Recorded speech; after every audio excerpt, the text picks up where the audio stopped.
Cuando hablamos de un ecosistema Hadoop, nos referimos al conjunto de ambas cosas, los componentes fundamentales más el resto de herramientas que los acompañan. La razón por la que Hadoop permite trabajar con grandes volúmenes de datos es que reparte tanto los datos como su procesamiento entre muchas máquinas que trabajan de forma coordinada. A cada una de estas máquinas se le suele llamar nodo.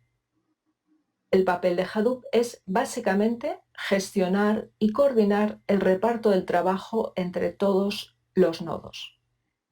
De esta manera, un proceso que con un solo nodo tarde en completarse, por ejemplo, 2 horas, si se realiza en un clúster con 100 nodos, tardará aproximadamente unas 100 veces menos. Con esto, pasaríamos de esperar 2 horas a esperar tan solo del orden de 1 minuto. Se trata de una diferencia muy grande y además esa diferencia será tanto mayor cuantos más nodos vayamos añadiendo a nuestro clúster. Por encima de la capa de hardware tendremos funcionando los 4 componentes fundamentales de Hadoop. A continuación, vamos a ver cada uno de ellos.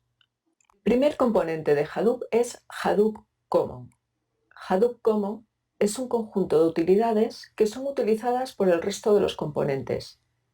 Se trata de librerías escritas en lenguaje Java, pensadas para que el resto del código pueda extraerse de los detalles concretos del sistema operativo que esté instalado en los diferentes nodos que componen el clúster.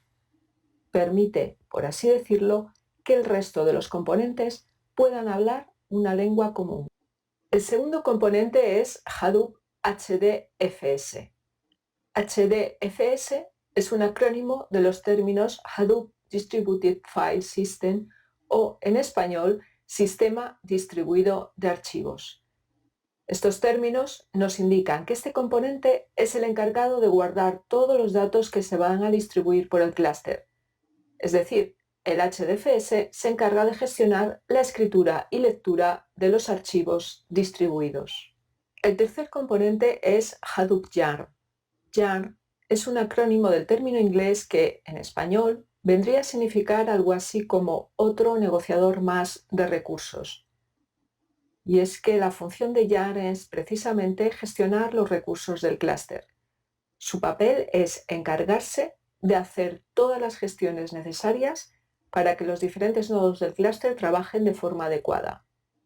Por ejemplo, Yarn tiene que saber en cada momento cuál es la carga de cada nodo para poder distribuir el trabajo de forma eficiente y equitativa.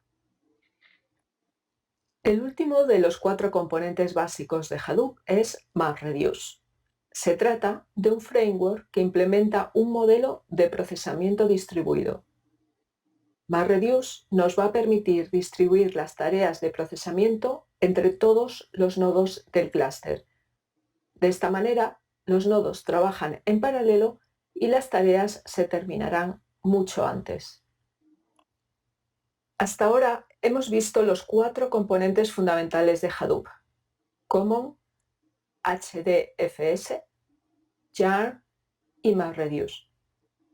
Pero muchas veces, cuando se habla de Hadoop, estamos refiriéndonos también a todas aquellas tecnologías o herramientas que suelen distribuirse de forma conjunta con estos 4 componentes de Hadoop. En este caso, podemos hablar de el ecosistema Hadoop. Un ecosistema Hadoop tiene un aspecto como el que veis en el diagrama. Aquí podemos ver los 4 componentes fundamentales de Hadoop, más las herramientas adicionales que funcionan aprovechando o utilizando los servicios de esos componentes. A continuación, a modo de introducción, vamos a describir brevemente algunas de esas herramientas del ecosistema Hadoop. En primer lugar, tenemos las herramientas de ingesta. En el mundo Big Data es muy típico hablar de ingesta de datos para referirnos a la importación o entrada de datos al clúster. 2 de las herramientas más populares son las que veis en el diagrama. En primer lugar, tenemos Scoop, que sirve para importar datos estructurados. Es muy típico utilizar Scoop para volcar al clúster toda la información de las bases de datos de toda la empresa. En segundo lugar está Flume, que nos permite ingestar datos en tiempo casi real. Flume se utiliza, por ejemplo, para hacer que los logs de todos los servidores fluyan hacia nuestro clúster Big Data.